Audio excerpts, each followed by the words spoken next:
If you do not know how to become an abode of divine grace, there are other simpler ways of getting there. One simple way is to make your life into a giving. When I say a giving, I'm not talking about… it is not to be understood as an act, because giving as an act is a deception. Because what can you give? Everything that we have, including this body, we have taken from this planet. What we can give is only a paltry part of what we have taken. Giving as an act could be very deceptive and could turn ugly. But if your giving is your way of being, if your way of being is giving, and your actions are only a manifestation of your way of being, there is no way to avoid that. If you establish your way of giving, when you open your heart to give, the grace of the divine invariably seeps in. That's inevitable. It is not what you give which makes the difference. It is just that for some reason you opened yourself up. That's what makes the difference. If you do not know how to simply sit here and become a doorway to the divine,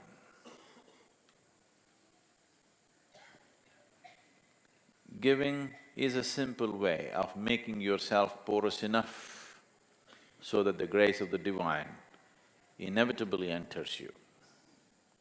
It is in setting boundaries that we have denied ourselves the possibility of the divine. Every time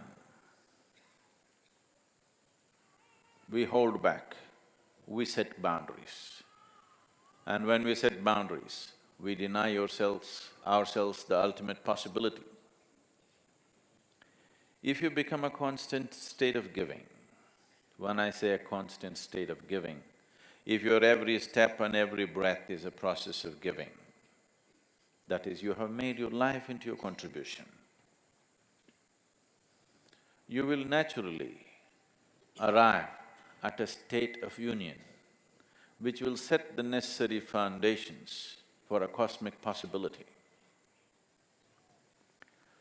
It has been my fortune and privilege that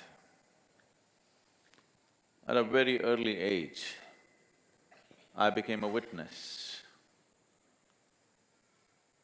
to a certain state of giving, a certain transaction which was beyond anybody's understanding who was there, including mine. I have told you, probably many of you, a few times, about my great-grandmother,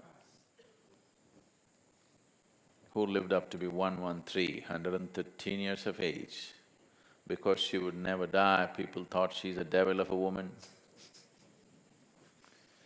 She buried her husband, she buried all her children, a few of her grandchildren, and I think even a couple of her great-grandchildren.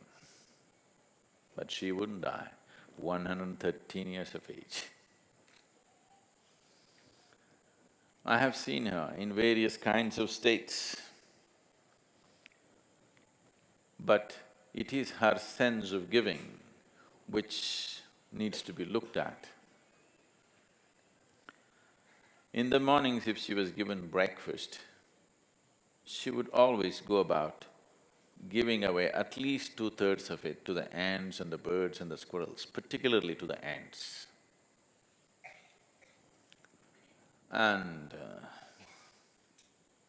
there would be unsolicited advisors around who would say, she's throwing all her food around, this old woman will die without eating. They all died. She didn't. There are many days I've seen her, this little breakfast that was left in her plate, she would just hold in her hand and simply sit there, watching the ants eating. Tears would be streaking down her cheeks. And when somebody asked, won't you eat?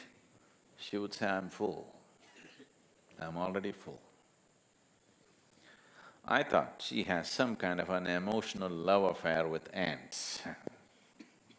I was only 3, 4, 5 years of age. She was well over 100.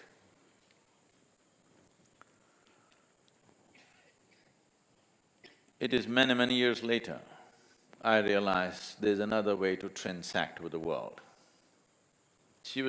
If the ants ate, she was being nourished. A logical mind would never understand this. This would look like rubbish to a thinking mind. But she was nourished like this. It is this nourishment which gave her an extraordinary longevity. Life happens in many ways. Your nourishment is not just through the food that you eat. Even now, only 25 to 30% of the nourishment comes from the food that you eat. The rest of it is the air that you breathe, the water that you drink and the sunlight. Without these things, you will dissipate. So giving is… First, I want you to understand, you have come with nothing, so you cannot give. We're just trying to deceive the Creator. We are giving. There's nothing to give. We just act it out. He also kind of plays along, so it's okay.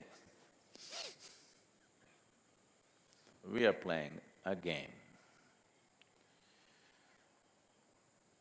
We are smart, so we're trying to deceive him. But he's intelligent, so he plays along. He's wise, so he plays along. There's nothing here to give. Everything is that we have picked up from here. We take a lot and give little, and that's the only way you can live. Doesn't matter how much you give, what you have taken is bigger than what you have given, always. That's the only way life can be. So don't make too much out of giving. It's just a trick. This possibility, it's a simpler possibility than